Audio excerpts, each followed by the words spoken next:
ให้ฟังดิขนาดไหนเราไม่ชนะคือน่าจะคล้ายที่พูดละนี่คุณค่าให้อาดามันหา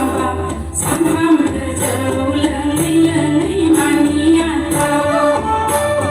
เอาว่าการทำคนตาตัวเราไม่หนีพี่มันเดินนำมาเจ้านี่ผู้พี่ไม่ตัวนี้เอาไว้ต้องใจผู้เสีย